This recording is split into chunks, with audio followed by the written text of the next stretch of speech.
Yes God, terjadilah. Oh God, terjadilah. Terjadilah. Siket, oh. Thank you. Thank you Jesus. Yang wanita, katakan ku mau sepertimu. Mau sepertimu Yesus, disempurnakan selalu dalam segenap jalanku.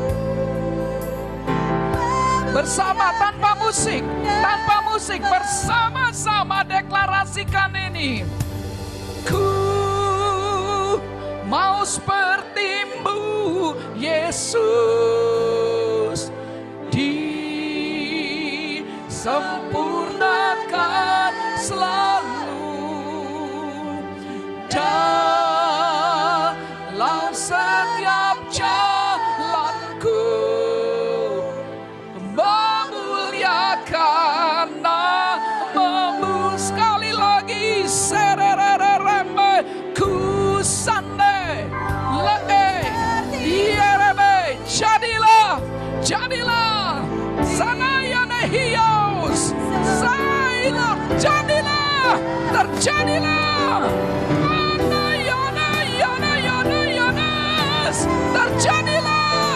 Terjadilah. Oh haleluya. Sekali lagi, haleluya. Katakan haleluya ku, haleluya. Terjadilah. Oh Roh Kudus bekerja.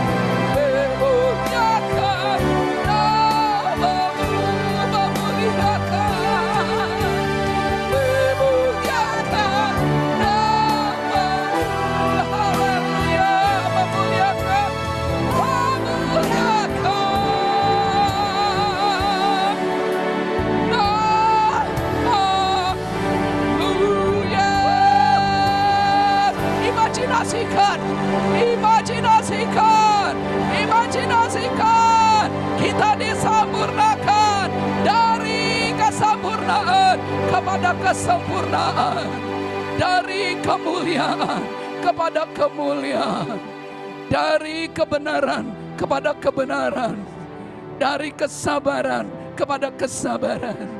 Proses demi proses yang Dia kerjakan pasti berhasil. Dia tidak pernah gagal. Roh Kudus tidak pernah gagal. Karena itu aminkan itu. Kita akan terus melewati proses. Kita akan terus dibawa mengalami kesempurnaan. Dari kesempurnaan sampai mencapai kepenuhan Kristus. Terjadilah di dalam nama Yesus. Sama-sama kita katakan amin. Berikan sorak-sorai sekali lagi kepada Dia. Yes, yes, yes. Haleluya. Kami percaya kepadamu Tuhan. Apa yang kami nyanyikan ini menjadi doa kami, menjadi deklarasi kami, menjadi keyakinan kami bahwa Engkau pasti mengubah kami, memproses kami, membentuk kami mencapai kesempurnaan, mencapai kepenuhan Kristus. Terima kasih Bapa. Dalam nama Tuhan Yesus kami menyerahkan pemberitaan firman. Mari Roh Kudus, kami menyerahkan hati kami. Aku menyerahkan hidupku, segala keterbatasanku, segala kekuranganku. Ambil alih Tuhan. Mari jamah setiap tanah hati kami, agar tanah hati kami menjadi tanah hati yang subur, Tidak ada satupun benih yang jatuh ke tanah pinggir jalan, tanah berbatu-batu dan tanah semak duri. Kami mau pastikan kuasa Roh Kudus yang bekerja menjamah setiap kami Tuhan. Apapun latar belakang kami percaya dan sangat percaya Roh Kudus sanggup mengajar kami, menuntun kami di dalam nama Tuhan Yesus. Sama-sama kita katakan amin. Puji Tuhan. Sekali lagi silakan duduk ibu sekalian, Bapak. Oh, ada Lamria dan Boy. Oh, terima kasih Tuhan. Thank you Jesus. Haleluya.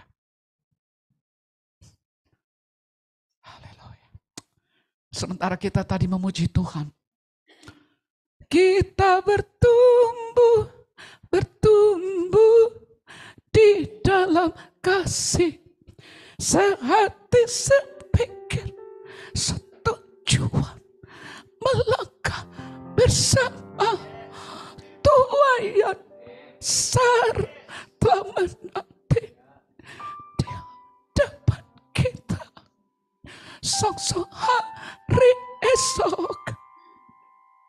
Terus apa? Tuhan dibukakan gereja. Sementara kita memuji Tuhan lagu ini, terbayang oleh saya ada begitu banyak orang saat ini yang belum mengalami apa yang kita alami.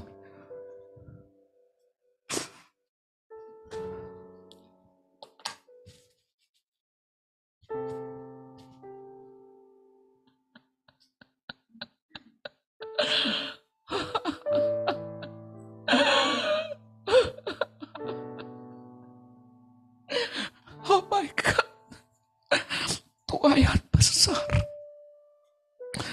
Tadi ketika kita nyanyi lagu tadi apa? Bapa engkau sungguh baik. Sementara memuji Tuhan lagu ini, saya kembali lagi teringat ada banyak orang yang tidak bisa mengucap syukur seperti ini. Mereka tidak bisa merasakan kasih Tuhan. Mereka bingung tentang masa depan. Mereka tidak tahu tujuan hidup mereka. Jadi ketika saya memuji Tuhan lagu ini, Bapak terima kasih. Betul, aku mengucap syukur. Aku boleh mengenal Engkau, mengenal kasih-Mu. Tapi aku tahu masih banyak orang yang belum bisa mengucap syukur. Karena kami gereja-Mu belum betul-betul bergerak bersama-sama. Tapi topik kita hari ini berbicara tentang Tuhan mau setiap kita. Bukan hanya saya, bukan hanya Mbak Yus, bukan hanya beberapa orang, tapi semua jemaat bangkit. Amin. Semua kita bergerak. Tidak ada jemaat yang pasif. Karena kita mengetahui semua kita berharga di mata Tuhan. Semua kita. Gak ada yang lebih hebat. Semua kita punya fungsinya. Amin. Itu sebabnya ketika saya memuji Tuhan lagu ini, lagu yang tadi disempurnakan, itu semua sambung menyambung dengan kebenaran demi kebenaran yang Tuhan terus bukakan pada saya. Oh, betul, Tuhan akan membangkitkan gereja. Tuhan akan membangkitkan tubuh Kristus. Bukan satu orang. Bukan. Pelayanan yang Roh Kudus yang Tuhan akan bangkitkan adalah pelayanan tubuh Kristus. Enggak ada satu orang pun yang paling hebat. Semua kita punya fungsinya masing-masing. Sekalipun tangan saya keren dan cantik, panjang bentuknya, kukunya bagus dan sebagainya. Tapi kalau tangan saya terlepas dari tubuh, maka tangan itu mengerikan sekali. Betul enggak? Biarpun bulu matanya pakai softline ya. Softline ya? Softline yang keren ya, warna biru-biru gitu. Terus bulu matanya keren gitu, cantik. Terus anggaplah sekepala gitu ya. Atau gimana terus cantik. Tapi ada di atas meja. Tetap aja ngeri kan. Terputus. Kakinya keren. Tapi tetap kakinya terlepas dari tubuh. Semuanya menyeramkan. Betul enggak? Artinya ketika kita berjalan sendiri-sendiri, kita menjadi menyeramkan. Ya, tapi ketika kita bersama-sama dalam satu kesatuan tubuh Kristus, kita menjadi luar biasanya. Amin. Nah, itu sebabnya hari ini kita sedang belajar tentang gereja merupakan gambaran. Ada gambaran tentang gereja sebagai keluarga Allah, sebagai mempelai wanitanya Kristus, dan hari ini kita sedang belajar tentang gereja sebagai tubuh Kristus. Jadi yang pertama kita perlu pemahamannya, kita lihat dulu firman Tuhan dari Efesus 1 ayat 22 sampai 23. Kita baca sama-sama ya. Efesus 1 ayat 22 sampai 23. 1, 2, 3.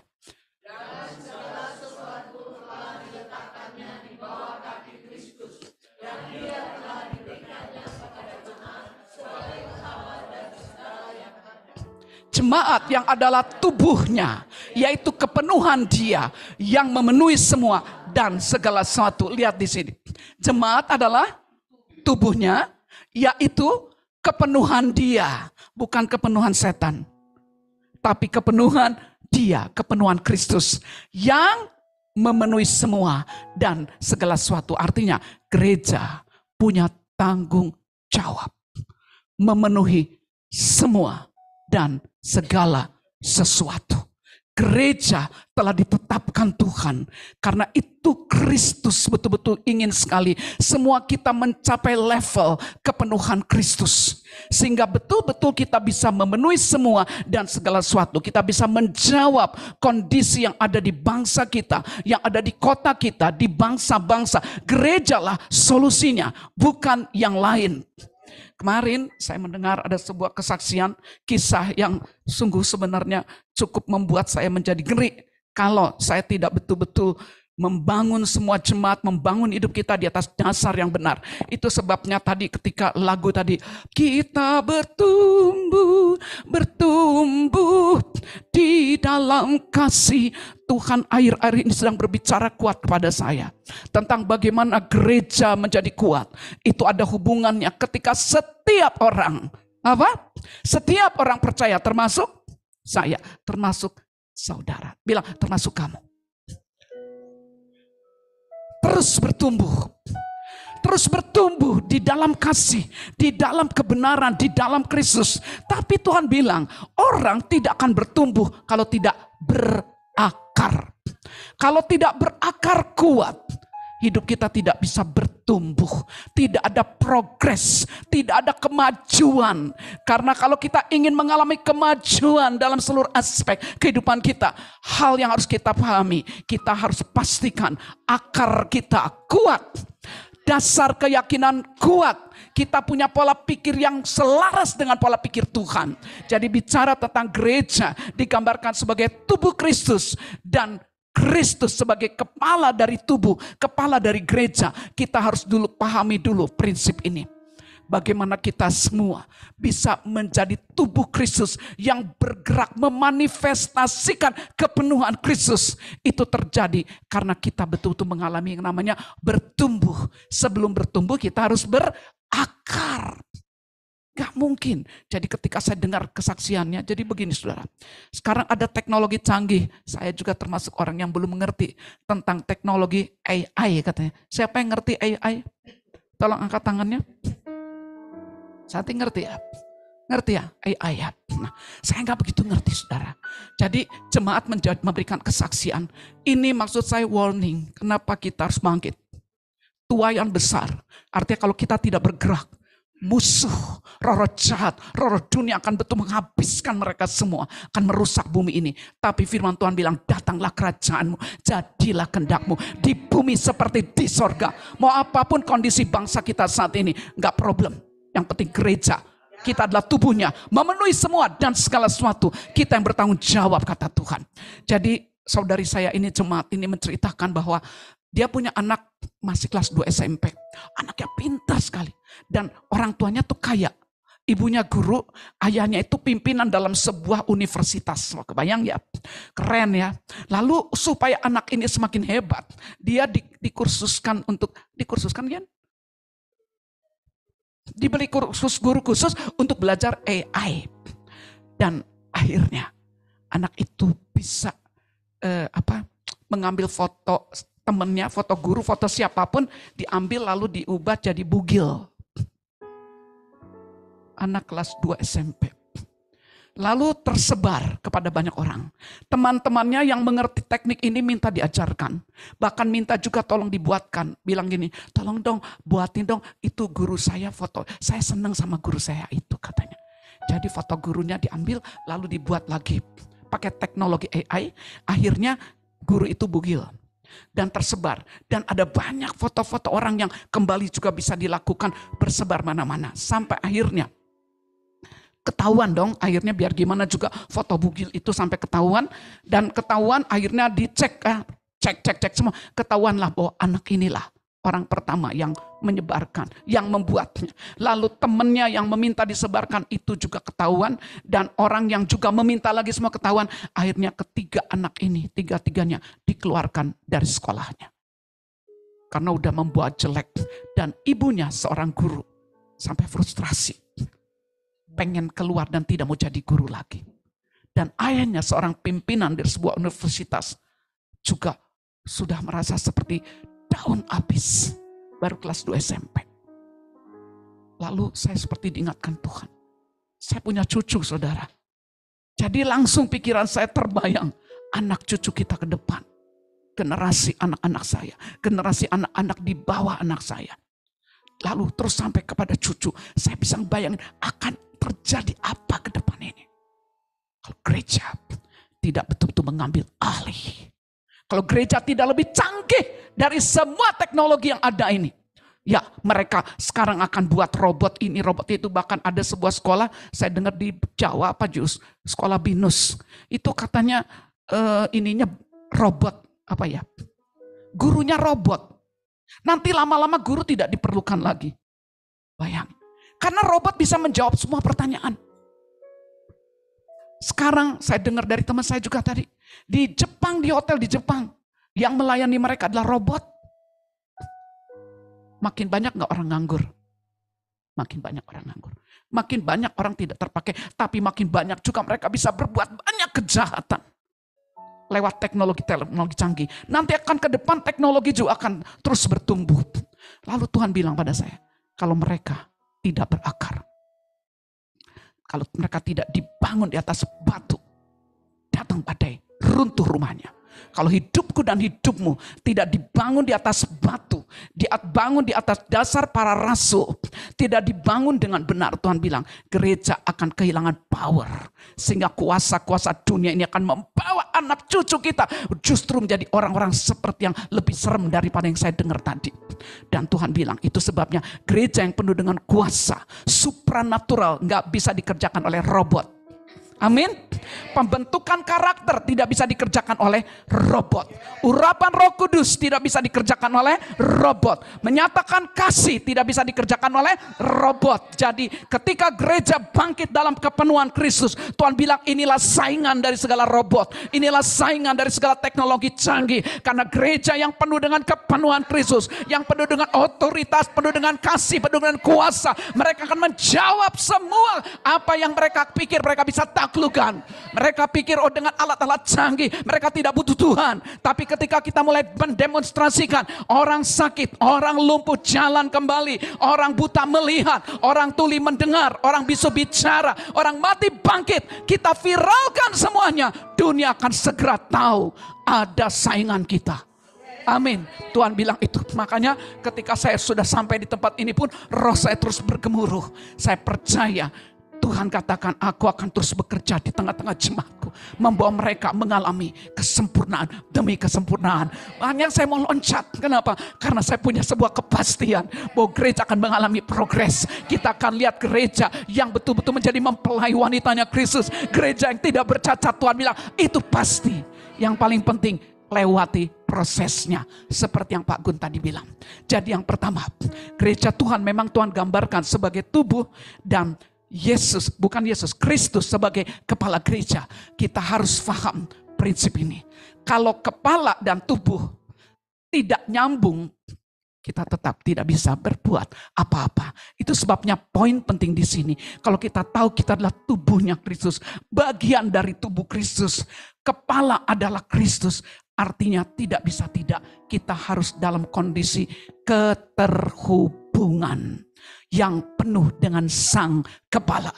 Kalau kepala dengan tubuh tidak menyatu, maka si tubuh pun tidak bisa berbuat apa-apa. Sama, kepala tidak nyambung dengan tubuh, kepala pun tidak bisa berbuat apa-apa. Tuhan membutuhkan gerejanya. Tuhan memerlukan kita semua menyatu dengan Dia. Itu sebabnya prinsip dari Yohanes 15 kita lihat, kita baca, dan saya sudah sampaikan ini. Ini harus menjadi dasar keyakinan kita bersama untuk kita bisa terus menjadi tubuh Kristus yang akhirnya menyatu dengan sang kepala. Yohanes 15 ayat 4 sampai 5. Kita baca sama-sama ya. Jadi kalau kita tubuh, Dia adalah kepala, tubuh dan kepala harus nyambung. 1, 2, 3. Tinggallah di dalam aku dan aku di dalam kamu. Sama seperti ranting tidak dapat berbuah dari dirinya sendiri kalau ia tidak tinggal pada pokok anggur. Demikian juga kamu tidak berbuah jikalau kamu tidak tinggal di dalam aku. Akulah pokok anggur dan kamulah ranting-rantingnya. Barang siapa tinggal di dalam aku dan aku di dalam dia, ia berbuah banyak. Sebab di luar aku kamu tidak dapat berbuat apa-apa. Yang terakhir kita baca sama-sama dengan suara keras. 1, 2, 3. Sebab di luar aku, 1, 2, 3. Sebab di luar aku kamu tidak dapat berbuat apa-apa. Kita ganti di akunya jadi dia, lalu kamunya menjadi saya. Saya atau aku? Saya aja ya, karena aku, dia ngomong aku kan. Ya, saya yang sebutkan dulu. Sebab di luar dia, di luar Kristus, aku tidak dapat berbuat apa-apa. Amin. Sama-sama ya. 1, 2, 3. Sebab di luar Kristus, aku tidak dapat berbuat apa-apa. Amin. Karena dia kepala. Kita adalah tubuh. Artinya semua orang percaya yang sudah lahir baru. Pertama-tama kalau kita ingin semuanya menjadi tubuh yang berfungsi, keterhubungan kita dengan dia harus menjadi prioritas utama. Ada banyak anak Tuhan yang tahu ayat ini, tapi dalam prakteknya mereka tidak lakukan. Dari mulai bangun pagi, mereka udah sibuk dengan handphonenya. Betul? Semoga di sini tidak begitu. Kalaupun sibuk handphone karena mau baca firman. Amin. Jadi baca handphone, buka handphone pagi-pagi bukan mau cari yang lain. Karena kita tahu di luar dia aku tidak dapat berbuat apa-apa. Aku butuh firmannya setiap hari. Aku butuh persekutuan dengan dia setiap hari. Itu sebabnya saya tanya sama anak-anak remaja, bangun tidur kamu ngapain? Mau tidur kamu ngapain? Ternyata kalau kita dengar anak-anak sekarang, bangun tidur cari handphone bukan cari Tuhan. Artinya maksud saya, cari handphonenya bukan karena mau ketemu Tuhan, bukan mau baca firman. Udah sibuk sendiri dengan handphonenya. Sehingga handphone menjadi Tuhan buat mereka. Tapi Tuhan katakan di sini, betapa pentingnya kita mengerti. Kalau kita bagian dari tubuh Kristus, kita semua harus pertama-mata mulai dari pemimpinnya selalu mempunyai keterhubungan, kesatuan antara kita dengan Tuhan kita. Dialah pokok, kita adalah ranting. Tidak ada ranting yang bisa berbuah kalau dia tidak melekat kepada pokok. Kalau kehubungan kita dengan Tuhan tidak terus-menerus terhubung secara akurat, kita tidak jaga persekutuan kita dengan Tuhan, kita tidak jaga persekutuan kita dengan Roh Kudus, kita tidak jaga persekutuan kita dengan firman, itu sama dengan kita sedang membiarkan hidup kita mati dan tidak bisa berbuat apa-apa. Walaupun kelihatannya bisa berbuat. Tapi sebenarnya akan menuju kematian. Itu mirip seperti kipas angin. Ya, ketika dimatikan, setelah dia menyala, dia masih muter enggak? Muter, tunggu. Dia akan mati. Jadi muter bukan karena dia masih ada sumber powernya. Muter, tapi sudah itu dia mati. Begitulah kehidupan orang yang hidup di luar dia. Nah, karena setan tahu, yang membuat kita bisa bertumbuh, yang membuat kita bisa bergerak, yang membuat kita bisa berubah dan berbuah-buah adalah persekutuan kita dengan Tuhan. Itu sebabnya yang paling dikejar setan, dia berusaha mencuri waktu-waktu kita. Supaya kita tidak punya waktu untuk bersatu dengan dia, bersatu dengan firman, bersatu dengan Roh Kudus. Lihat, ada begitu banyak hal di muka bumi ini yang dipakai musuh untuk menyimpangkan perhatian kita dari Tuhan. Ada begitu banyak masalah, seperti tadi Pak Gunawan bilang.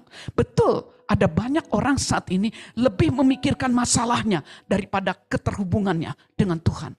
Jadi setan pakai masalah keuangan, masalah anak, masalah keluarga, masalah sakit hati. Ini yang sering dipakai musuh.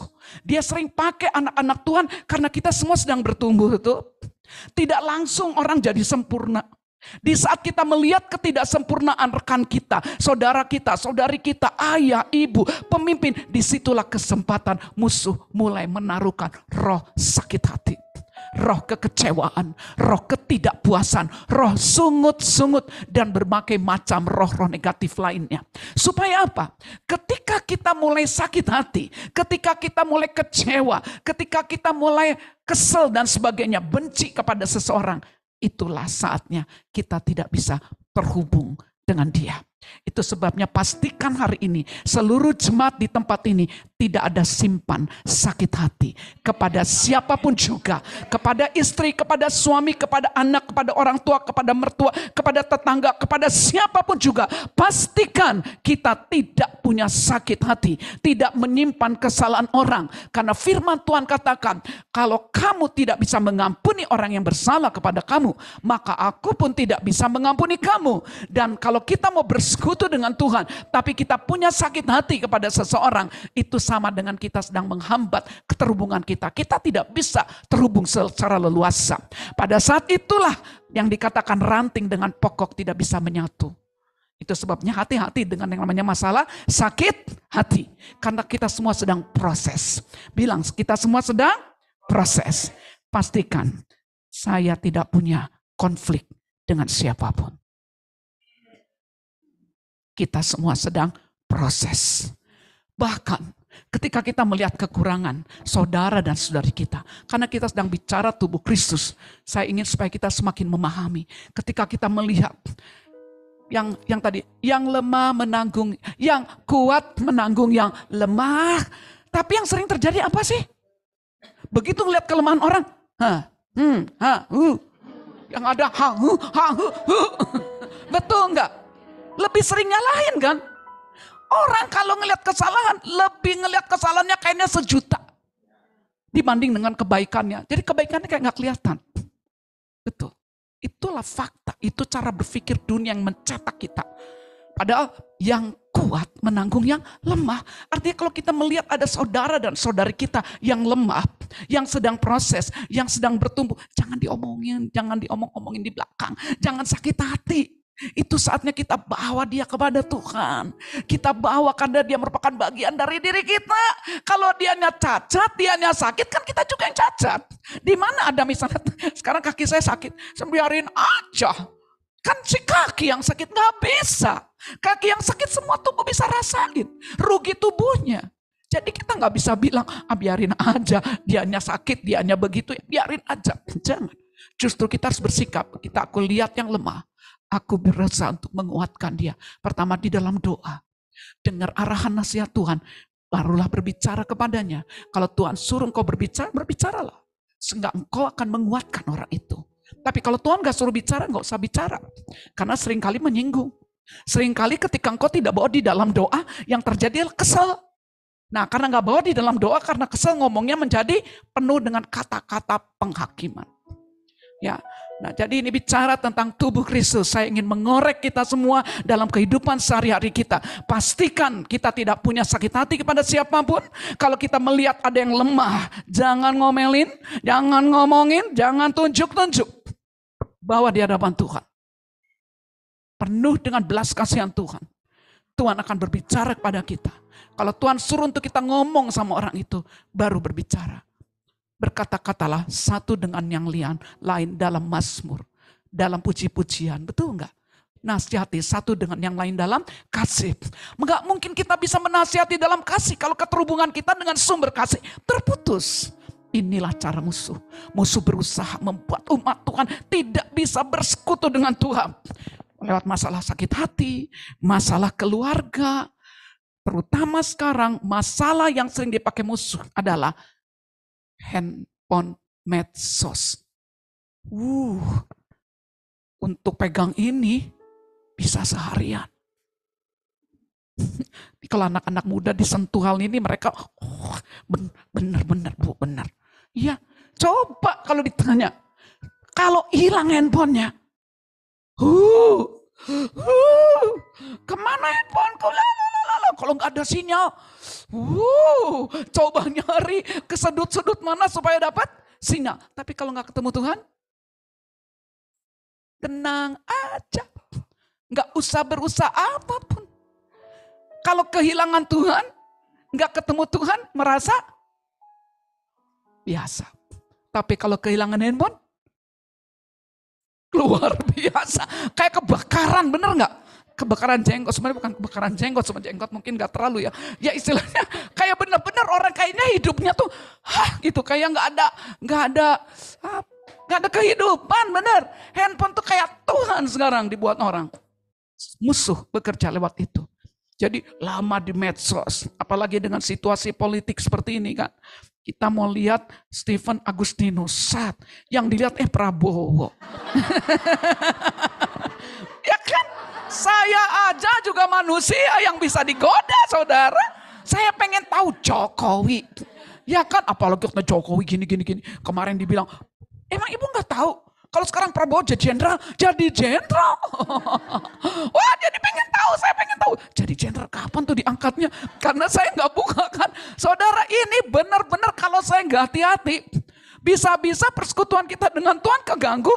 Lebih banyak buka ini daripada ketemu Tuhan. Lebih banyak buka ini daripada buka firman. Bagaimana kita mau menyatu dengan Dia? Ya, jadi ada begitu banyak yang dipakai musuh saat ini untuk menyerongkan perhatian kita, menyerongkan fokus kita.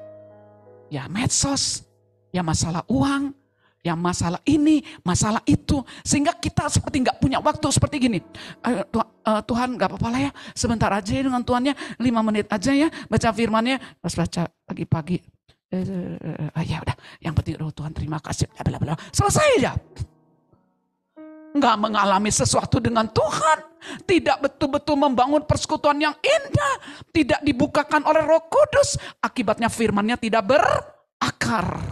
Karena nggak berakar, ketika berhadapan dengan semua godaan, jatuhlah mereka. Itunya sebab Tuhan bilang, ingat, saya sebagai pemimpin bertanggung jawab untuk memberi contoh, memberi teladan, dan menduplikasikan kehidupan ilahi yang sudah tercetak pada saya. Sehingga di tengah kemajuan zaman model apapun, saya pastikan seluruh jemaat, gereja Tuhan, umat Tuhan tetap tegak berdiri. Karena pada hari-hari terakhir akan datang masa yang sukar. Tetapi Tuhan katakan pada masa yang sukar, itu menjadi kesempatan buat Tuhan mempromosikan umatnya yang berdiri tegak, tahan goncangan karena berakar. Berakar di dalam Dia, berakar berdasar di dalam kasih, punya persekutuan yang intim dengan Tuhan, dan tidak mau digeser oleh apapun dan siapapun. Saya ingat suami saya almarhum. Saya mulai pikir-pikir, kenapa almarhum suami saya begitu luar biasa. Tuhan bilang sama saya, kamu orang yang melihat tokoh kegerakan itu hidup bersamamu. Kamu punya tanggung jawab. Wah, saya kaget juga gitu. Ya, nggak banyak orang bisa lihat almarhum dari bangun pagi sampai tidur. Terus saya bilang, Tuhan kenapa ya? Waktu dia melayani tuh dulu tuh orang tuh wow kayak disamber gitu ya. Orang yang terikat dibebaskan, orang sakit disembuhkan, orang berdosa mengaku dan sebagainya. Saya, Tuhan kenapa kok sekarang jarang terjadi? Karena orang tidak mengerti rahasianya. Almarhum suami saya itu menjaga persekutuannya dengan Tuhan setiap hari dari pagi sampai siang. Dia kan dulu mah nggak ada earphone ya. Dia pakai kapas di sini. Pagi sampai siang dia cari Tuhan. Dia banyak menyembah Tuhan. Dia banyak bersekutu dengan Tuhan. Saya lihat kadang-kadang saya ngintip-ngintip gitu kan. Saya lihat mukanya bersinar, saudara. Benar. Wajahnya tuh penuh kemuliaan. Iya. Air matanya berlinang-linang. Lagi menyembah Tuhan. Bangun persekutuan dengan Tuhan. Dia menyelidiki firman. Dia baca dari Alkitab yang ini, dari ini. Bawa lagi di dalam doa. Jadi kalau dia lihat persiapan saya bawa firman, dia ketawa. Dia bilang, kamu banyak kitab ini. Revised Standard, King James, ini semuanya. Kapan kamu bersekutunya dengan Tuhan? Jadi maksudnya bukan gak boleh saudara. Tapi tetap semuanya itu harus bergantung pada tuntunan Tuhan. Dan saya melihat, sehingga dia hanya poin demi poin hanya sedikit. Ketika dia bicara orang langsung mental. Orang langsung bukan mental gak dengar. Justru akan dilawat Tuhan. Dan Tuhan bilang itu sebenarnya rahasia. Kita semua seharusnya menikmati persekutuan dengan Tuhan. Amin. Kita masuk ke dalam poin kedua. Ya. Jadi buat sebuah prioritas. Bikin sebuah, misalnya gini, mau lihat medsos boleh. Tapi buat, misalnya hari ini jam sekian sampai jam sekian, saya lihat medsos. Tujuannya juga jelas. Saya ingin melihat kondisi bangsa dan saya akan berdoa untuk bangsa. Kalau kita lihat medsos, pastikan itu untuk membangun kita. Membuat kualitas kepandaian kita semakin bertambah. Ya, jadi jangan hanya lihat si artis ini dengan si artis itu, sekarang nikah sama si ini, sekarang cerai dan sebagainya. Ya, tanpa disadari sebenarnya distraksi itu begitu. Ya, kita nggak sakit hati memang, nggak khawatir masalah uang, tapi masalahnya pakai waktu kita itu loh didistrak dengan medsos, dengan yang nggak perlu. Apalagi dengan kondisi bangsa sekali lagi. Ya, yang kedua, setiap jemaat. Jadi yang pertama tadi, gereja digambarkan sebagai tubuh Kristus dan Kristus sebagai kepalanya. Yang kedua, setiap jemaat memiliki fungsinya masing-masing di dalam tubuh Kristus. Kita baca ayatnya supaya mengerti prinsipnya. 1 Korintus 12 ayat 18 sampai 27. 1 Korintus 12 ayat 18 sampai 27. Ya. Oke, yang wanita baca yang ayat ininya. Apa ini ayat ganjil apa ayat genap ya? Genap. Yang genap wanita, ganjilnya pria. Ya, sampai 27. 1, 2, 3. Tetapi Allah telah memberikan kepada anggota masing-masing secara khusus suatu tempat pada tubuh seperti yang dikehendakinya pria.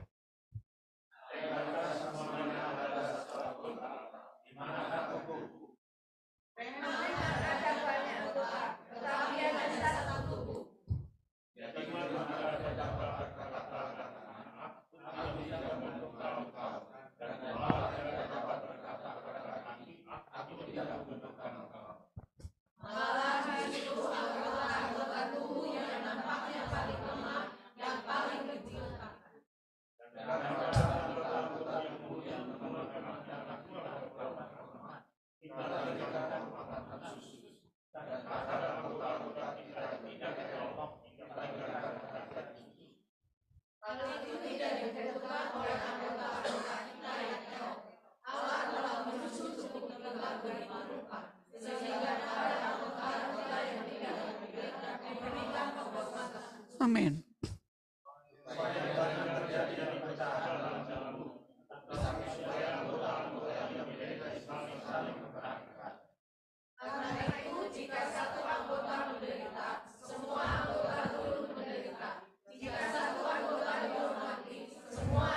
Amin.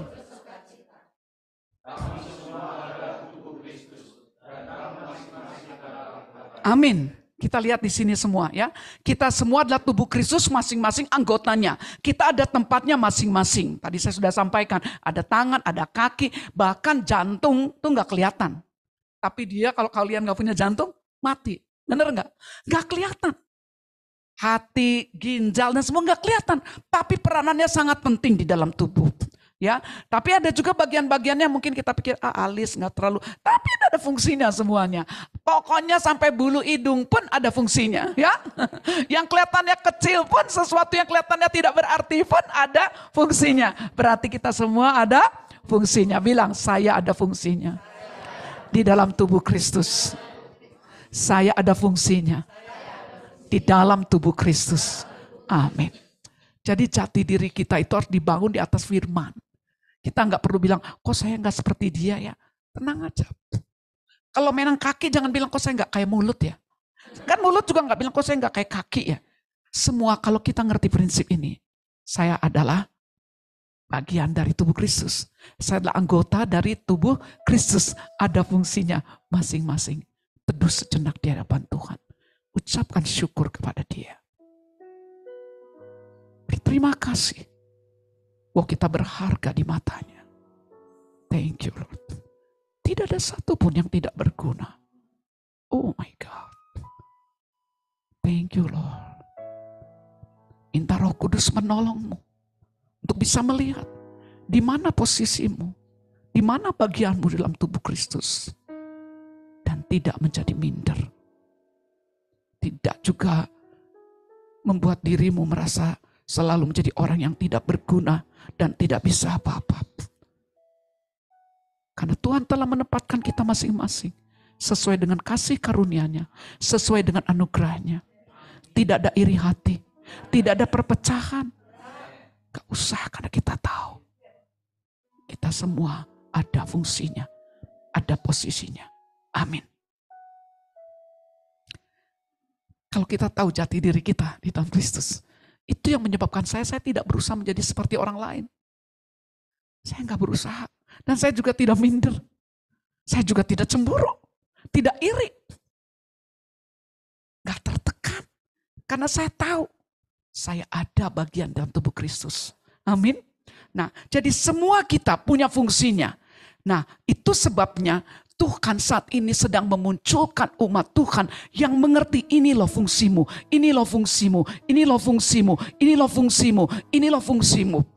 Itu sebabnya poin yang ketiga ini yang paling penting. Tuhan memberikan para rasul dan nabi untuk memperlengkapi tubuh Kristus supaya mencapai kepenuhan Kristus. Tuhan memberikan para rasul, para nabi, guru, penginjil, gembala. Tuhan memberikan untuk memperlengkapi tubuh Kristus supaya mencapai kepenuhan Kristus. Bukankah tadi kita nyanyi, ku mau sepertimu Yesus. Dia akan melakukannya, tapi kita harus tahu polanya. Mari kita lihat Efesus 4 ayat 11 sampai 13. Kita baca sama-sama ya. Efesus 4 ayat 11 sampai 13.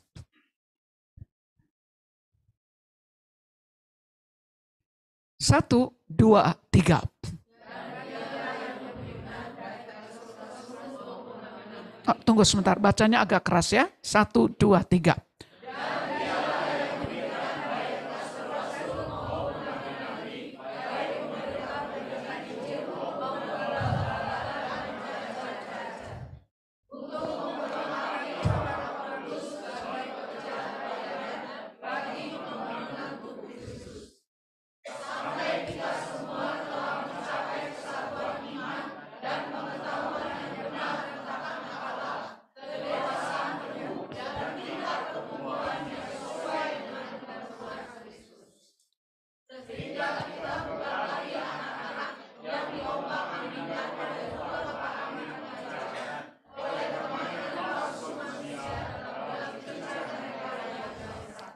Amin. Jadi firman Tuhan dengan jelas berkata, Ia memberikan. Jadi poin ketiga, Tuhan yang memberikan kepada kita, rasul, nabi, penginjil, guru, pengajar, semuanya untuk memperlengkapi. Artinya bukan mereka yang terus pegang peranan. Bukan mereka yang menginjili mereka, yang berdoa mereka, yang khotbah mereka, yang semua. Enggak. Tapi Tuhan memberikan para rasul, nabi semuanya itu diberikan untuk memperlengkapi. Amin. Berarti kita tidak punya alasan dong. Ayo, kalau anak Tuhan bilang, oh saya nggak tahu. Kamu sudah diberikan para rasul, nabi, pemimpin-pemimpin. Kalaupun mereka bukan rasul, paling tidak mereka sudah terhubung dengan yang namanya seorang rasul. Mereka terhubung dengan yang namanya dimensi rasuli. Bukan gak boleh sekolah Alkitab. Tetapi sekali lagi, kalau yang mengajarnya tidak terhubung dengan dimensi rasuli, mereka akan mengajarkan pengetahuan. Kita tetap membutuhkan pekerjaan Roh Kudus yang mewahyukan, yang menyingkapkan. Kalau hanya pengetahuan masih kurang, masih separuh. Kita membutuhkan. Tetapi bukan juga nggak butuh pengetahuan. Pengetahuan butuh, tapi roh yang membukakan kebenaran itu sangat diperlukan. Roh Kudus akan menuntun kamu ke dalam seluruh kebenaran. Dan kebenaran itu akan memerdekakan kamu. Itu sebabnya walaupun orang desa, dia nggak belajar sekolah Alkitab. Tapi dia mengandalkan Roh Kudus. Roh Kudus akan menyingkapkan kebenarannya. Amin. Itu sebabnya miliki sikap hati yang selalu terbuka. Karena ini prinsipnya. Kita lihat ayat yang tadi, ayat 11-nya. Ialah yang memberikan, coba lihat ayat 11 tadi. Ialah yang memberikan baik rasul-rasul, nabi-nabi, pemberita Injil, gembala dan pengajar-pengajar. Terus untuk memperlengkapi orang-orang kudus bagi pekerjaan pelayanan. Artinya supaya kita semua bisa berfungsi. Tadi poin kedua saya katakan, setiap kita ada fungsinya. Tuhan mau kita semua berfungsi. Tuhan tidak tinggal diam. Tuhan memberikan pelayanan para rasul. Jawatan, 5 jawatan diberikan. Memperlengkapi orang-orang kudus. Memperlengkapi kita supaya kita semua bisa ambil bagian di dalam pelayanan tubuh Kristus. Bagi pembangunan tubuh Kristus. Tuhan tidak tinggal diam. Tuhan memberikan 5 jawatan. Tuhan memberikan kepada kita supaya kita diperlengkapi. Supaya kita semua bisa ambil bagian dalam pelayanan. Supaya kita tahu di mana posisi kita dalam tubuh Kristus. Sehingga kita semakin dibangun menjadi tubuh Kristus bersama-sama. Tuhan mau membangkitkan pelayanan korporat, pelayanan tubuh Kristus. Itu sebabnya dia tidak ingin hanya 1-2 orang yang menonjol. Tapi dia ingin semua kita bangkit di dalam posisi kita dalam tubuh Kristus. Diperlengkapi bagi pekerjaan pelayanan, bagi pembangunan tubuh Kristus. Lihat ayat selanjutnya. Oh Tuhan, biarlah sungguh kebenaran ini memerdekakan umat-Mu. Tidak ada lagi yang beralasan. Semua kita punya kemampuan untuk ambil bagian di dalam pelayanan tubuh Kristus, pembangunan tubuh Kristus. Terus masuk ayat selanjutnya. Lah, itu ayat setelah ini, setelah memperlengkapi. Ya, sampai kita semua mencapai kesatuan iman. Kenapa ada banyak orang sering berselisih? Karena seseorang dia belajar Alkitab, tapi dia belajar tidak terhubung dengan dimensi rasul.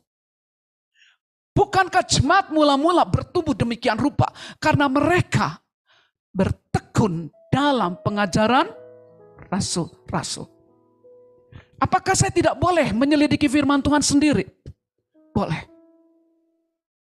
Tetapi belum lengkap.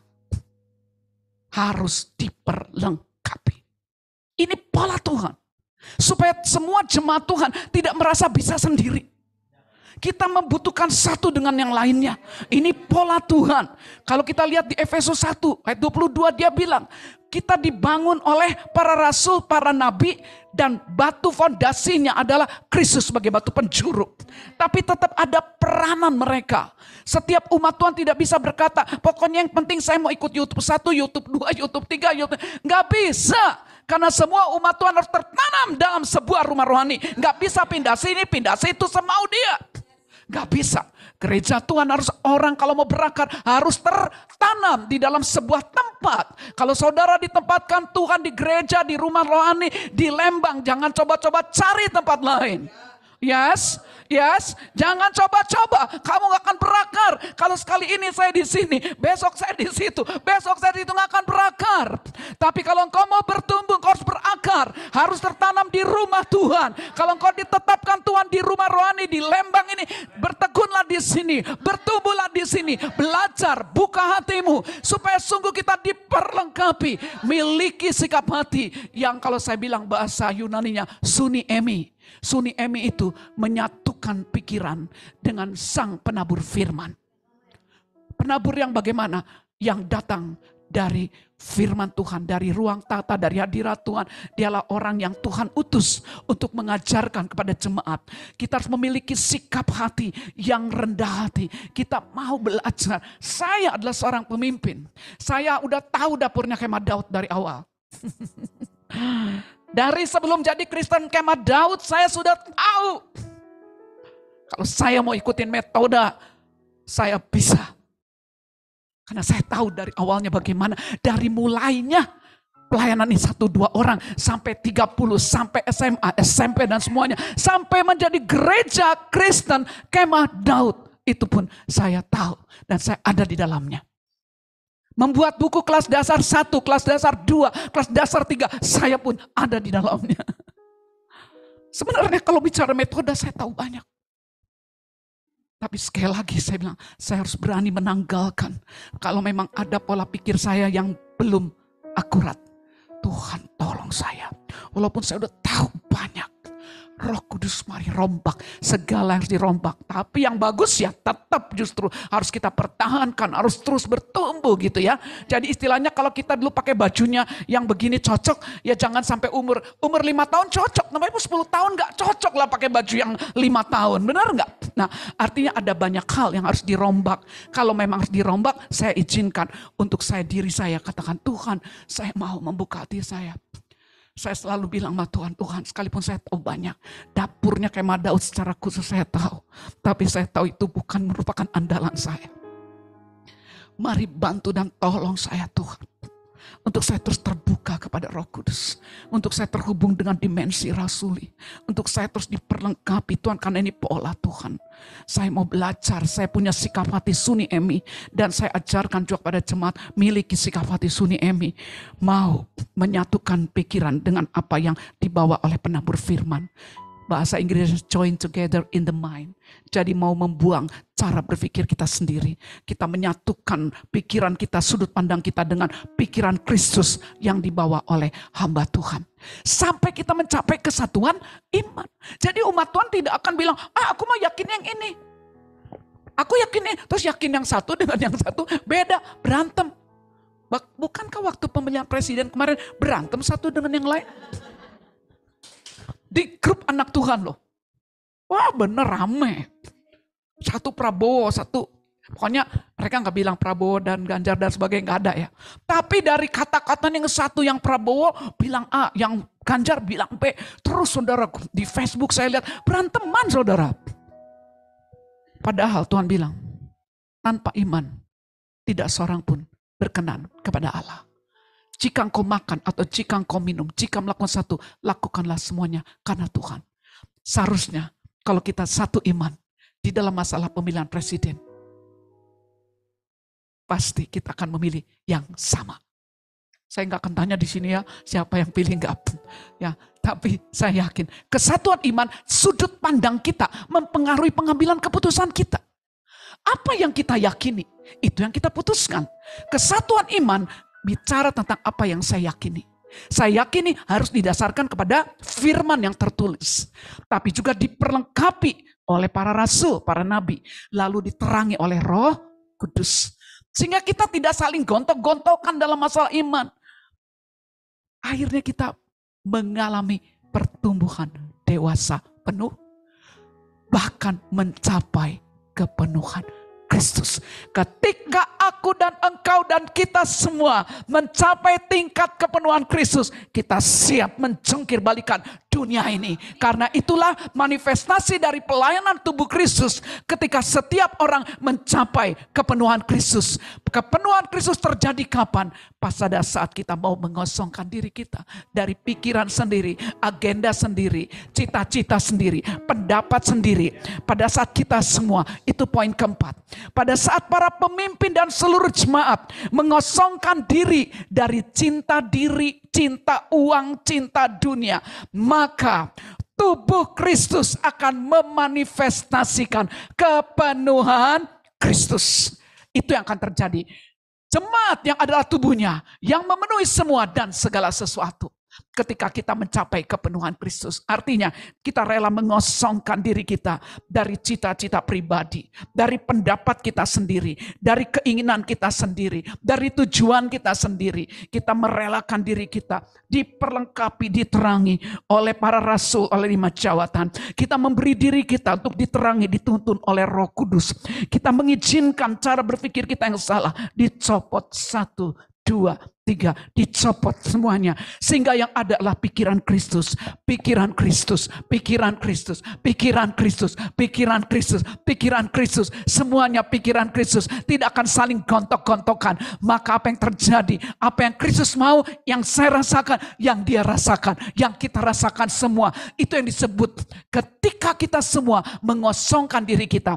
Poin keempat, pada saat pemimpin dan seluruh jemaat mengosongkan dirinya dari cinta diri sendiri. Bukan aku lagi, bukan pendapatku, bukan menurutku, bukan perasaanku, bukan keinginanku, tapi keinginan Kristus, pendapat Kristus, tujuan Kristus, rencana Tuhan. Itu nyatu dalamku. Kita mengosongkan diri. Pada saat itu dia memenuhi kita dengan pikirannya, dengan perasaannya, dengan keinginannya, dengan rohnya, dengan kuasanya. Kita mencapai kepenuhan Kristus. Pada saat kita semua tidak ada yang merasa paling hebat. Mulai dari pemimpin menghidupi, dia terus-menerus memiliki persekutuan yang benar dengan Tuhan. Dia mengizinkan firman terus meluruskan jalan pikirannya, memperbarui jalan pikirannya, sehingga dia tidak membawa cetakan dunia ini. Dia tahu dengan jelas kehendak Bapa, mana yang baik, mana yang sempurna, mana yang berkenan. Dia tahu dengan jelas pengambilan keputusannya menjadi keputusan yang tepat,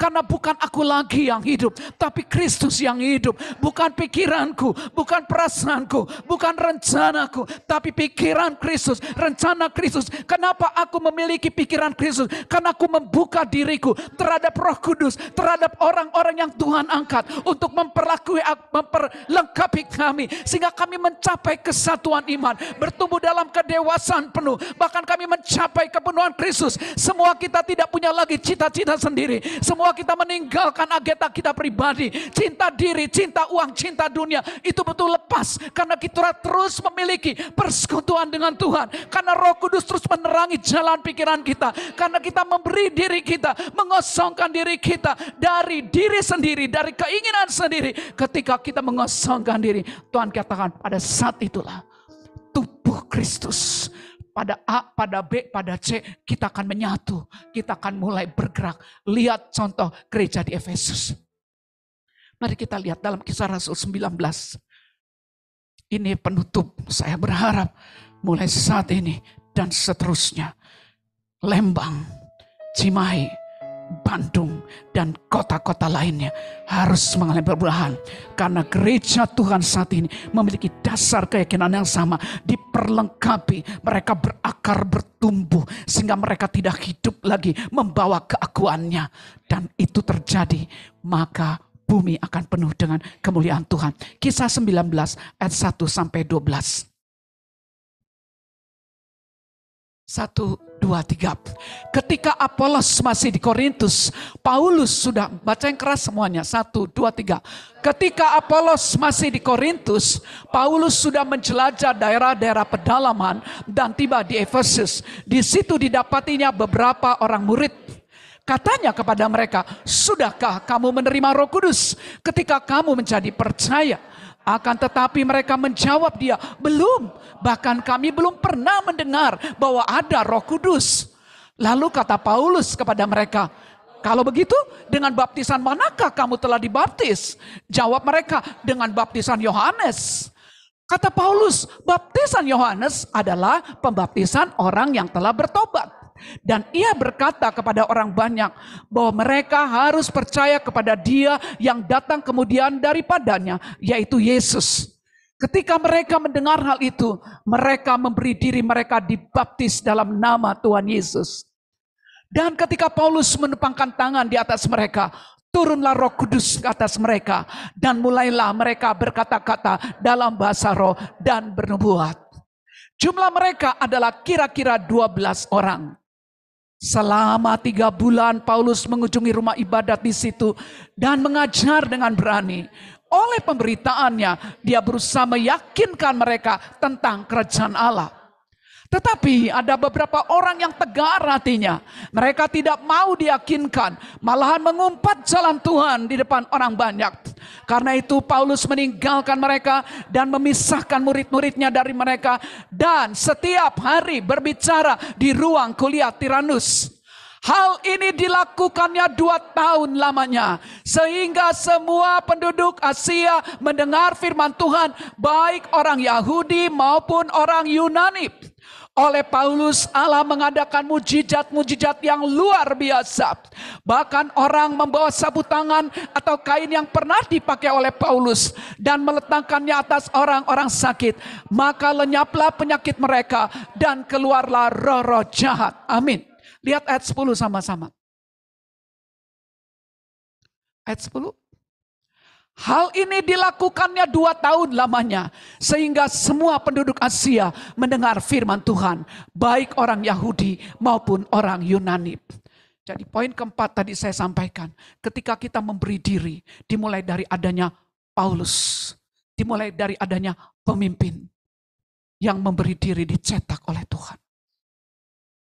Saya berkata pada Tuhan. Cetak hidup saya Tuhan. Sesuai dengan polamu. Izinkan saya menjadi contoh, menjadi teladan. Sehingga ketika aku mengajar mereka, aku bukan mengajar teori tok, tapi aku mengajarkan kebenaran. Aku bisa menimpartasikan kehidupan yang Tuhan cetak dalam hidupku. Bahkan mereka pun mengalami perubahan hidup seperti Engkau mengubahkan aku. Kehidupanku seperti Elisa mengalami 2 kali lipat dari Elia. Tuhan, aku ingin aku bisa seperti Timotius terhadap Paulus. Timotius tidak bawa dirinya sendiri. Paulus berkata, apa yang kamu dengar dariku, percayakanlah ke depan banyak orang, ke depan banyak saksi. Apa yang kamu dengar daripadaku, percayakanlah kepada orang yang dapat dipercaya, yang juga cakap mengajar orang lain. Timotius lakukan itu kepada Paulus. Paulus di dalam Kisah Rasul 19 dikatakan, dia adalah pemimpin yang betul-betul memberi diri, dicetak oleh Tuhan, mengalami kepenuhan Roh Kudus. Itu sebabnya pertama kali ketika mereka berhadapan dengan orang-orang di Efesus yang belum mengalami lahir baru, yang belum mengalami baptisan Roh Kudus, pertama dia tanya, kamu sudah terima Roh Kudus belum? Almarhum Bang Ferry mengerti prinsip ini. Itu sebabnya pertama-tama dia selalu memastikan seluruh jemaat harus alami baptisan Roh Kudus. Ini penting. Inilah sumber yang Tuhan berikan untuk membuat kita bisa masuk ke dalam persekutuan yang lebih dalam. Membuat kita semakin faham tentang siapa dia. Tanpa Roh Kudus, kita tidak bisa mengenal dia dengan benar. Dan ketika Paulus tahu ini, dia mulai melakukan hal itu. Jemaat ditumpang tangan, jemaat mengalami ada baptisan Roh Kudus, karunia nubuatan, karunia rohani, mulai terjadi pada jemaat. Tapi gak cukup sampai situ. Mereka diajar selama 2 tahun di ruang Tiranus. Tiap hari. Itu sebabnya mereka berakar. Mereka bertumbuh. Cara berpikir mereka tidak lagi bergontok-gontokan. Tidak diombang-ambing dengan angin pengajaran. Mereka mencapai kesatuan iman. Mereka mencapai tingkat kedewasaan penuh. Bahkan mereka mencapai kepenuhan Kristus. Maka mereka bisa bergerak. Pelayanan tubuh Kristus mulai termanifestasi lewat jemaat di Efesus. Seluruh Asia mendengar firman Tuhan. Lembang, Bandung, Cimahi, dan kota-kota lainnya akan mendengar firman Tuhan. Karena kita semua tidak lagi diombang-ambing dengan berbagai angin pengajaran. Ada pemimpin yang betul-betul hidupnya dicetak Tuhan. Tapi dia juga terus tekun mengajar mereka tiap-tiap hari. Dan ketika saya merenungkan ini, Tuhan bilang, kamu tahu, pada zaman Paulus belum ada medsos. Gak ada WhatsApp, gak ada Zoom, gak ada Telegram, gak ada handphone, gak ada hal-hal yang sekarang kita nikmati. Gak ada pesawat, gak ada AC, apalagi lah pokoknya semualah yang selama ini kita udah menikmatinya. Tapi kamu lihat, mereka bertekun walaupun tanpa kecanggihan alat-alat teknologi. Tapi Roh Kudus itu tetap canggih dalam segala zaman. Pada waktu itu dia bisa membangkitkan orang-orang tanpa fasilitas yang seperti kita. Lalu Tuhan bilang, karena itu barang siapa percaya kepadaku, dia akan melakukan pekerjaan yang lebih besar dari apa yang aku lakukan. Artinya, Roh Kudus yang telah bekerja pada jemaat di Efesus adalah Roh Kudus yang juga bekerja pada kita. Namun pada zaman ada pada jemaat Efesus nggak punya alat canggih, kita punya alat canggih. Jadi Tuhan bilang kalian akan melakukan pekerjaan yang lebih besar lagi. Kenapa? Kalau satu orang jemaat di Lembang aja, tapi dia tahu ini posisinya, dia ketemu dengan seorang tadi misalnya Ibu Bidan Mian, bertemu, tiba-tiba diizinkan mengalami ketemu dengan orang yang sangat-sangat membutuhkan pertolongan. Bahkan mungkin saja orang tersebut sampai meninggal karena kondisi kandungannya dan sebagainya. Tapi karena Ibu Mian mencapai kepenuhan Kristus. Bukan aku lagi yang hidup, tapi Kristus yang hidup. Mian bisa menangkap pikiran Tuhan. Sehingga Tuhan bilang, lakukan, bangkitkan orang mati. Bisa gak terjadi? Bisa viral gak? Bisa. Dan Tuhan bilang, apa yang terjadi pada zaman Kisah Rasul akan Tuhan lakukan jauh lebih besar lagi di zaman akhir. Tapi Tuhan saat ini menunggu orang yang mengosongkan dirinya. Mengizinkan pikirannya dirombak ulang. Mengizinkan ambisi pribadinya dicopot. Hanya apa yang menjadi rencana Tuhan yang memenuhi hati kita semua. Pikiran Kristus, keinginan Kristus menyatu dalam kita. kita terus memiliki persekutuan yang intim dengan Dia. Kita izinkan firman demi firman merombak ulang jalan pikiran kita. Kita membuka hati, diperlengkapi oleh pelayanan 5 jawatan. Roh Kudus menyingkapkannya sehingga sungguh segala yang duniawi, segala sesuatu yang tidak dibangun secara akurat oleh Tuhan mulai dibongkar. Sehingga pikiranku, pikiranmu, pikiran kita semua menyatu dengan pikiran Kristus. Sehingga kita akan bergerak bersama-sama sesuai dengan bagiannya masing-masing. Ada yang harus bergerak di dunia pendidikan, ada yang harus bergerak di dunia keuangan, ada yang harus bergerak di dunia hukum, ada yang harus bergerak di dunia marketplace, di dunia bisnis, di dunia artis sekalipun, bahkan di berbagai dunia, di berbagai tempat. Tuhan katakan kita tubuh Kristus, artinya DNA-nya sama. Kalau rohku menyala-nyala berarti roh mereka menyala-nyala. Akan ketemu dengan hakim-hakim, ketemu dengan pengacara-pengacara, ketemu dengan dokter-dokter, ketemu dengan dosen-dosen, profesor-profesor, pedagang-pedagang, petani-petani yang rohnya sama. Karena kita terima pengajaran yang sama, kita menerima pola pikir yang sama, pola pikir Kristus. Bayangkan di tempat-tempat pertanian, di berbagai tempat kita akan melihat bagaimana orang-orang betul-betul mengalami kepenuhan Kristus. Sehingga bukan mereka lagi yang berbicara, bukan aku lagi. Aku tidak berkata-kata dari diriku sendiri, tetapi apa aku dengar dari dalamku. Sebab aku hidup, tapi bukan lagi aku sendiri yang hidup, melainkan Kristus yang hidup di dalamku. Dan hidup yang ku jalani sekarang secara manusia, secara lahiriah adalah hidup oleh iman. Hidup karena percaya, karena aku telah dibangun di atas dasar yang benar. Aku punya keyakinan yang benar. Aku hidup oleh iman di dalam anak Allah yang telah mengasihi aku, yang menyerahkan dirinya untuk aku. Sehingga aku dan kita semua akan mencapai kepenuhan Kristus. Kita akan mengalami disempurnakan dari waktu ke waktu. Roh Kudus juga tidak akan tinggal diam. Dia akan bekerja dan akan terus bekerja menuntun kita dari satu step kepada step lainnya. Ketika saya merenungkan hal ini, Tuhan mengingatkan kembali peristiwa ketika saya berjalan menuju Sinai di Israel. Ketika saya dalam persekutuan dengan Tuhan, Tuhan ingatkan saya, kamu ingat, ketika kamu naik unta, kamu tidak bisa lihat di depan ada apa. Ya. Pada saat itu kegelapan yang ada. Betul, ketika saya naik unta tersebut, saya nggak bisa lihat di depan ada apa. Gelap sekali. Bahkan kurir yang nemenin saya jagain unta itu, saya nggak bisa lihat karena mereka kulitnya hitam. Kulitnya hitam, ininya hitam semua. Betul-betul jam 2 subuh di sana.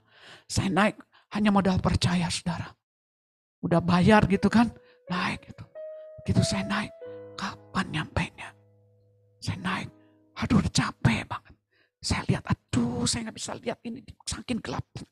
Lalu saya lihat, di situ ada tempat bercahaya kayak pondok gitu. Saya pikir nyampe deh, ternyata enggak. Si unta jalan terus. Sampai agak jauh, saya lihat pondok kedua. Wah itu kali, enggak juga. Si untanya jalan terus. Sampai satu saat, saya udah sampai, aduh kapan nyampainya? Aduh kok aku gak bisa lihat ya. Saya bakal berhenti di mana? Tiba-tiba saya lihat di situ ada tempat cahaya. Dan untanya berhenti di situ. Dan sebentar kemudian, ternyata itu tempat untuk kita bisa melihat fajar. Makanya orang-orang pengen tahu. Dan ketika sampai di sana, ketika fajar mulai kelihatan, cahaya kelihatan, saya mulai lihat perjalanan saya. Ternyata perjalanan saya kiri kanannya jurang. Kadang kita pengen cepet-cepet lihat. Tuhan, kita pengen lihat ke depan. Tuhan bilang, step by step. Bergantung kepadaku. Kalau kamu dengar baik-baik. Terbuka kepada pemimpinmu. Yang telah mengajarmu. Karena Tuhan memimpin kita, tidak melupakan pemimpin kita. Tuhan memimpin kita seringkali menuntun lewat pemimpin. Dengar suara pemimpinmu. Terus saja. Kayaknya aduh kita nggak tahu. Tapi ketika kita nyampe, Tuhan bilang sama saya, kamu lihat, kalau sebelum naik onta, kamu dikasih tahu bakalan lewat jalan itu, mau nggak saya? Nggak mau, udah jauh 2 jam perjalanan lewat wingat. Terus Tuhan bilang ini, tapi kamu pasrah kan? Iya, karena nggak bisa apa-apa kan? Iya, udah naik unta kan? Nah, akhirnya nyampe kan? Iya. Kamu pasrah sama unta yang sudah terlatih. Kamu bisa sampai di sana. Kalau kamu pasrah kepadaku. Roh Kudus yang menuntunmu sampai di garis akhir. Masa depan gereja, masa depan kota, masa depan bangsa itu ada di dalam perjalanan rohani yang harus kita lewati bersama Dia. Dan Tuhan bilang, ini kata yang membuat saya makin, tahu nggak kamu, onta bisa terpelecok, bisa nggak? Bisa kan? Kebayang nggak bahwa saya totok dia mati kan, aku jatuh juga masuk dong. Onta bisa capek, onta bisa terpelecok, onta bisa mati. Kamu juga ikut mati. Kalau mungkin walaupun mereka pikir ontanya sehat ya mereka pasti siapin. Tapi kan namanya hal yang duniawi kan, yang fisik kan bisa aja tiba-tiba ontanya mati. Tapi kata Roh Kudus, aku tidak pernah mati. Aku tidak pernah terpelecok. Aku tidak pernah gagal. Oh Lord. Sekalipun kita kadang harus melewati jalan yang kita pikir kok jalannya kayak gini. Tapi ingat baik-baik, selama kita berjalan bersama dengan Dia, percayalah, Dia pasti akan menuntun kita dalam suatu perjalanan bersama-sama, bukan sendiri-sendiri. Setiap orang akan masuk bersama-sama. Tuhan akan tetapkan, ini kamu di sini, kamu di sini, tapi kamu tetap ada dalam satu kesatuan tubuh Kristus. Kamu membutuhkan pemimpin, kamu membutuhkan saudara-saudari seimanmu untuk menyelesaikan agendaku. Karena yang kubutuhkanlah tubuh Kristus, bukan seorang demi seorang, tapi semua kita satu dengan yang lain, saling membutuhkan, saling mensupport, saling memperhatikan, saling menasihati, saling mendoakan. Kita memberi diri kita untuk dipimpin, diperlengkapi. Sehingga kita semakin bertumbuh, semakin dewasa, mencapai kesatuan iman, mencapai kepenuhan Kristus. Kita tidak mudah diombang-ambingkan oleh berbagai angin pengajaran. Kita juga tidak mudah diombang-ambingkan oleh badai macam apapun. Karena ketika kita berdiri tegak, kita berakar, berdasar di dalam firman, di dalam Kristus, di dalam kasih. Kita akan tegak berdiri, menghadapi badai. Kita akan tetap teguh. Itulah waktunya tubuh Kristus. Tiap-tiap orang percaya akan Tuhan promosikan, akan Tuhan bangkitkan untuk mulai berbicara di sekolah-sekolah, di kampus-kampus, di kantor-kantor, di stasiun-stasiun, di berbagai tempat, di komunitas-komunitas, di keluarga-keluarga, di kumpulan arisan, di komunitas apapun, komunitas petani-petani, bahkan komunitas supir angkot, apapun tempat yang Tuhan tempatkan. Tuhan katakan, aku ingin engkau berfungsi memanifestasikan kepenuhan Kristus. Terima kasih Bapa. Mari kita bangkit berdiri. Kita akan datang kepada Tuhan. Katakan kembali lagi. Ku mau seperti-Mu Yesus, disempurnakan selalu dalam setiap jalanku, memuliakan sekali lagi. Oh, ku terjadilah Roh Kudus akan memimpinku dan memimpinmu. Sempurnakan selalu dalam setiap jalanku, memuliakan nama-Mu. Hanya musik saja, bagaikan bejana, musik saja. Firman sudah disampaikan. Percayalah, semua kita berharga di mata Tuhan. Kita bagian dari tubuh Kristus. Tuhan tidak ingin hanya 1-2 orang yang menonjol, tapi Tuhan ingin semua kita bergerak bersama-sama. Para rasul, para nabi, para pemimpin diberikan Tuhan memperlengkapi kita, supaya kita semua betul-betul bisa ambil bagian di dalam pelayanan tubuh Kristus.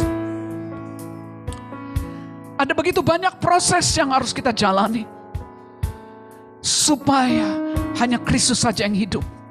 Segala bentuk pikiran-pikiran yang tidak benar akan dibongkar lewat berbagai kejadian yang kau alami, lewat peristiwa yang kau hadapi. Jangan mundur 1 langkah pun. Apapun yang kau alami saat ini, Percayalah itu merupakan pekerjaan Roh Kudus. Roh Kudus sedang memproses kita satu demi satu. Dia sedang membawa kita di dalam penyelesaian rencananya. Kalau engkau melihat fakta demi fakta, mungkin kau berkata, Tuhan, aku ingin mundur. Aku tidak berani melangkah. Tapi percayalah, fokuslah selalu kepada Dia. Dia yang hidup di dalammu. Dan Roh Kudus yang menuntunmu tidak pernah terpelecok, tidak pernah gagal, tidak pernah menyerah. Pasti berhasil. Dia akan membawa dan menuntun kita dari kesempurnaan kepada kesempurnaan. Sehingga bukan aku lagi yang hidup, tapi Kristus saja yang hidup. Kristus tidak pernah khawatir.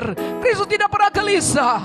Kristus tidak pernah tertekan. Tapi Kristus yang ada di dalamku dan ada di dalammu adalah Kristus yang dahsyat, penuh kasih, penuh belas kasihan, penuh kemurahan, penuh hikmat, penuh kuasa, penuh otoritas. Saya ya rabayanda radala granda mama yane hiya rasana belerane haila kanama. Kristus di dalamku, Kristus di dalammu dahsyat. Ya. Engkau kekurangan hikmat, ada hikmat Kristus. Ayo kerkerere. Engkau sakit, ada kuasa kebangkitannya.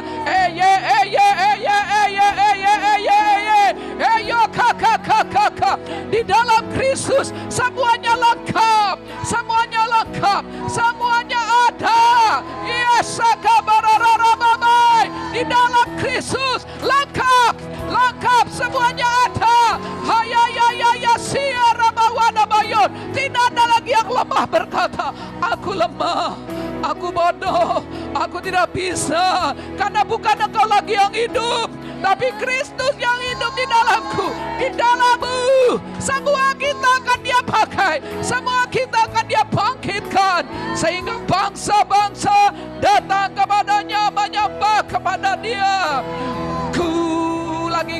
Ku mau Ibu Yesus, sambil imajinasikan itu terjadi, itu pasti terjadi. Roh Kudus bekerja.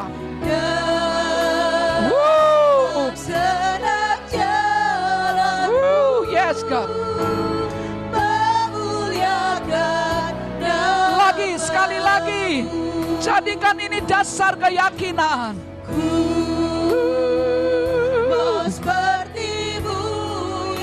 Terima kasih Tuhan, terima kasih Roh Kudus. Pekerjaanmu berhasil. Dalam setiap jalanku, memuliakan dalam setiap jalanku. Dalam setiap jalanku, memuliakan dalam setiap jalanku. Dalam setiap jalanku, memuliakan namamu. Berikan sorak-sorai kepada Dia.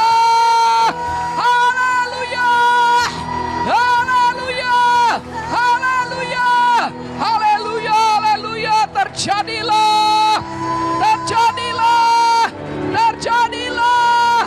Kita memuliakan Tuhan di dalam setiap perjalanan kita, karena Roh Kudus akan menuntun kita, membawa kita di dalam penyelesaian rencananya. Terima kasih Tuhan, terima kasih Tuhan. Terjadilah di dalam nama Tuhan Yesus. Sama-sama kita katakan amin. Berikan sorak-sorai sekali lagi kepada Dia. Terima kasih Tuhan, terima kasih. Haleluya, silakan duduk. Langsung berkat ya. Oh ya, doa berkat. Haleluya. Thank you. Oh haleluya. Biarlah saat ini ketika engkau mengangkat tanganmu, engkau berkata, ini aku Tuhan. Aku mau mengosongkan diriku Tuhan dari keakuanku. dari cinta diri, cinta uang, dan cinta dunia. Aku mengosongkan diriku dari cara berpikirku yang membatasi Engkau Tuhan. Aku mengizinkan kuasa firman, kuasa Roh Kudus terus menuntun aku, meluruskan jalan-jalanku, sehingga jalanku selalu memuliakan nama-Mu. Sehingga lewat hidup kami semua Tuhan, orang-orang akan datang menyembah Engkau, sama seperti kami menyembah Engkau. Orang-orang akan datang bersyukur kepadamu, seperti kami juga bersyukur kepadamu. Sama seperti kami memuliakan nama-Mu, mereka juga memuliakan nama-Mu. Karena itu saat ini biarlah kuasa Roh Kudus terus bekerja dan turun atas kita semua. Praise God, praise Lord, praise God, praise Lord. Thank you, thank you, thank you. Lord, I love you Lord. Terima kasih Tuhan, terima kasih Tuhan, terima kasih, terima kasih, terima kasih, terima kasih, terima kasih, terima kasih Tuhan, terima kasih, terima kasih, terima kasih, terima kasih, terima kasih, terima kasih, terima kasih, terima kasih, terima kasih Tuhan, terima kasih kuasa Roh yang dahsyat yang sudah membawa jemaat di Efesus bisa menggoncangkan seluruh Asia adalah Roh Kudus yang sama. Kami terima itu, kuasa anugerah-Mu, persekutuan kami dengan Roh Kudus itu kami terima, membuat kami bisa menyelesaikan